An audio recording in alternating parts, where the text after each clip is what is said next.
Good evening and salutations, my Days of Our Lives fans. So, trying to think of where to start from. Sammy. So, Sammy is once again stonewalling Rafe. Basically, Smith is saying, I want to talk to my lawyer, I don't trust you, yada yada yada, blah blah blah blah blah. The usual Sammy nonsense. So, Rafe is like, you know what, why don't you just use my phone, call someone, and, I'm gonna go and check on those ballistic reports, and, well, just keep your fingers crossed. So he leaves, and Sammy calls Bella. First, Bella is not really too receptive. She's like, what are you doing? Sammy explains the situation. And out of curiosity, Bella comes down there. Now, keep in mind, when Bella gets there, Bella is still pissed off at Sammy because of the whole Jane Spears thing. Just letting her run loose and everything like that. And, Sammy's like, well, I'm sorry. Like I'm sorry that I barred your dress and spilled something over it, But Bella is upset. The fact that she terrorized everyone in that room. She put a gun to his head. She put a gun to her head. And John is still facing charges and still has just a lot of emotional stuff going on from his time dealing with her. So, honestly, to tell you the truth, a simple sorry isn't going to really cut it. But, long story short, Bella agrees because, well, Sammy plays the kids card, What about the kids? What's going to happen to the kids? She plays that card. And so, for that reason, Bella agrees to represent her. With the exception of, listen, if you lie to me once, if I'm surprised by anything, I am walking. Sure, thank you. And then she hugs her. Listen, don't get it twisted. Charlie deserved a lot more than just a, quick bullet to the head. And, at one point, when Sammy was like, I didn't do it, and Bella was like, well, listen, you've done it before.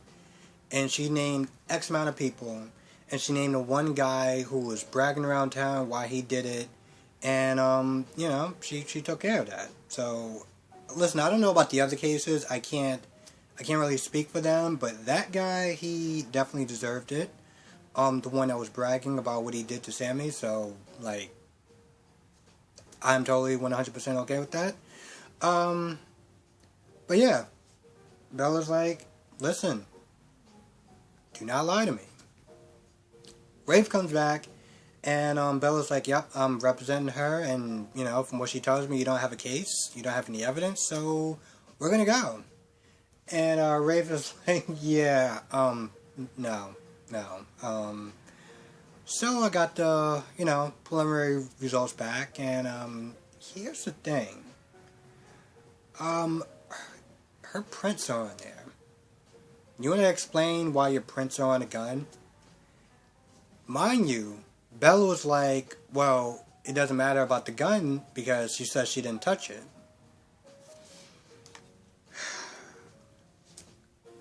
Then it comes out that her prints are on it.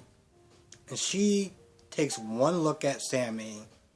And, well, we all know that there's a good chance that she's going to be like, alright, bye, you're on your own. Unless Sammy gives up a little bit more information. Now, outside of that, Allie is talking to Rafe. Here's the thing. At first, Allie's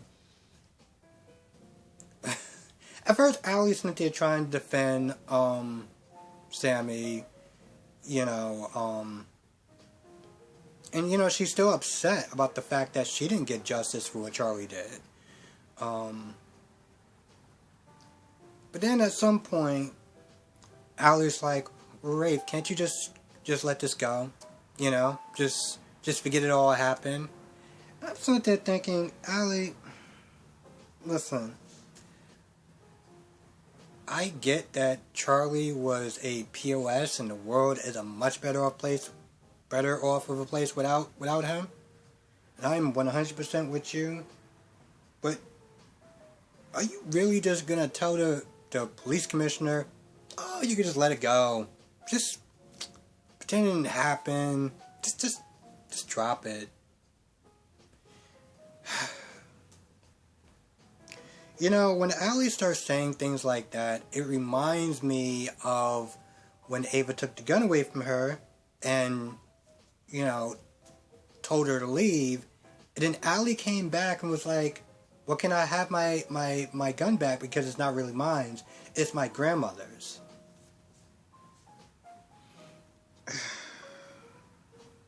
No, that's partly nitpicking. But, it's when she says things like that, it's just hard for me to just ignore and just pretend that, you know, I'm not questioning this girl's IQ. But I get it. I get it. You know, she wants to sit there and protect the mother, and Charlie's a bad person, so even if she did do it, yeah. Yeah, I'm totally with riding for Sammy, you know, protecting her mother. It's just when she says things like that, it's kind of hard for me to ignore it. Now, on the other side of town, in the beginning of this episode, they're both having the same dream about each other. And I'm just like, okay, so we're doing this. We're still doing this whole psychic link thing. Because this is a thing, and, you know, at this point, why not? You know, I'm partly trying to just get past that or get over that. I was the guy who used to watch this show called Poor Charles. And they had vampires and angels. So, I mean, at this point, fine, sure. I mean, this is silly as hell, but whatever. So Ciara wakes up, and Ben is there, giving her gruel, and all this other stuff. And then he comes, and then he gets out this news article, saying that Ben died. He was riding without he was riding a motorcycle without his helmet, and, you know, he died or whatever. And, you know, Ciara's like, this can't be true. This can't be true. And Ben, Evans is a sociopath. I don't know if I said his name right the first time. If I didn't, I apologize. But Evans is a clear sociopath. I mean, he is literally the definition, the textbook of a sociopath. Now Orpheus was trying to get a hold of him before. So they're saying, hey, listen, I know you think it's cool going rogue, but yeah, that's not part of the plan, so call me back. And Clyde walks in. Clyde's like, oh, so you're talking to your son again, just, you know, just yelling at him or whatever he was saying he was doing. Orpheus like, I'm pretty sure we had this conversation and I told you to mind your business. And here we are, still here, and still asking questions that you should be asking. So he's just like, drop it. And at some point, Clyde gets close to him with a shank, because, you know, this is prison, and, you know, this is what we do in prison. You know, we have shanks, because why not? And at this point, Orpheus like, so, listen, let's just kind of bring it down a little bit. You know, just bring down the testosterone down a little bit. Let's just calm down. And Clyde's like, yeah, nope. And he shanks him. Falls to the ground. He picks up his phone.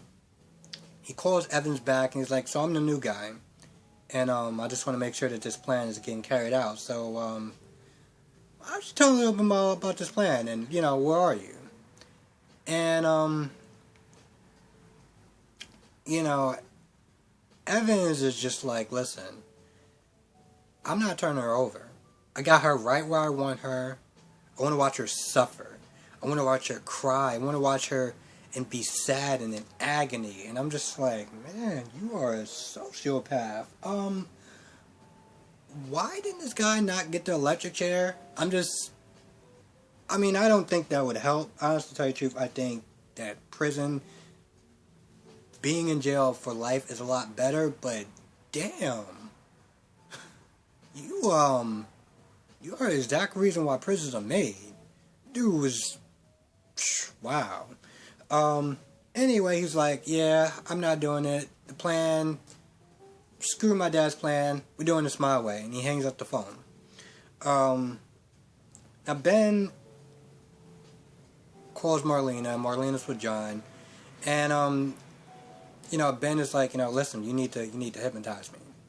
You need to hypnotize me. I had this dream. And it was very detailed, but I need to kind of go back to it. And at first, Marlena's like, listen, that's not how this whole hypnotizing thing works. I mean, it needs to be an actual, it needs to be a memory of a place that you were at for this to work. But Ben is desperate. Ben is like, we gotta try. We gotta try this anyway. So Marlena agrees to try, even though that she doesn't think it's gonna work. And she hypnotizes him.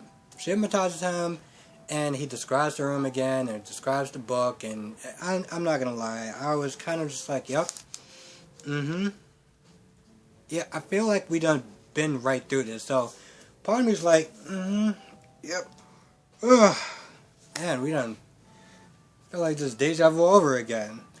And, he describing the room and everything like that, and at some point, I don't know if she was dreaming or something like that, because it felt like they were talking a little bit, like she was crying about him being dead, because apparently they were talking and she was into saying that he was dead or something. I'm not gonna lie, I was kind of just like, I don't want to sit there and say I didn't care, but I was just like, is this gonna go somewhere? That's what I'm sitting there thinking in my head. Anyway, Clyde calls, wakes him out of the trance, and he's like, yeah, this is a bad time. And Clyde's like, no, you want to hear this, because this is about your wife. So yeah. Rome goes to visit John, and, honestly, to tell you the truth, I'm not going to lie, they kind of just catch each other up on stuff that's been going on as far as Charlie, and, John's last whereabouts as far as him being, by the way, they talked to Sarah, and Sarah was like, nothing's changed, but I'm going to keep you here overnight, or I'm going to keep you here a little bit longer, and we haven't found out why you blacked out, so, yay, she was in it for like under 5 minutes. Awesome. You could have just had a regular doctor do the exact same thing. How much did she get paid for that episode? I'm being dead ass serious. Like, how much did she get paid for that episode? She literally came in under 5 minutes. How much did she get paid for that episode? Anyway, so yeah, John is telling Roman that, he was so mad when he saw Charlie, and he got really angry, and he drove to Charlie's place, and then he blacked out. And then at that point, I don't know if Roman left. Yeah, I think Roman left. John remembered hearing a gunshot. So, just like you remember hearing a gunshot before, and nothing really changed. Awesome. I'm not gonna lie, when he heard the gunshot, I was like, okay, so is he gonna have like a flashback memory? Anything? Nothing? Awesome. Roman also went to Allie's place, talked about Charlie, and talked about a suspect, and Allie was like, well, yeah, they do have a suspect, and it's Sammy. I'm not gonna lie, I feel like I'm missing something, but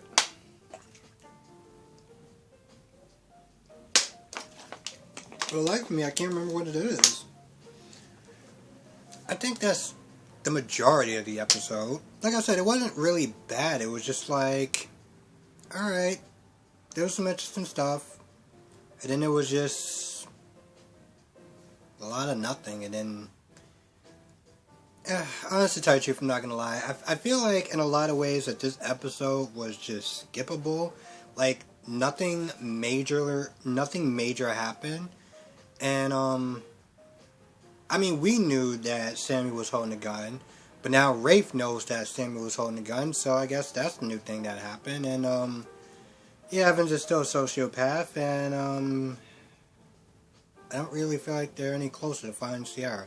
I mean, somewhat. That's not true. I feel like maybe tomorrow. Because Claude is going to sit there and tell Ben that Evans was the person that talked on the phone with him, and that Evans is the person that's holding Ciara. So, yeah. Anyway, with that being said, if I missed anything, write it down in the comment section below. But, maybe tomorrow will be a better episode. Wasn't a terrible episode, but it could have been better. But that's just my opinion. Let me know what your comments, let me know what your opinions are on this episode in the comment section below. Be safe. I will catch you in the next video.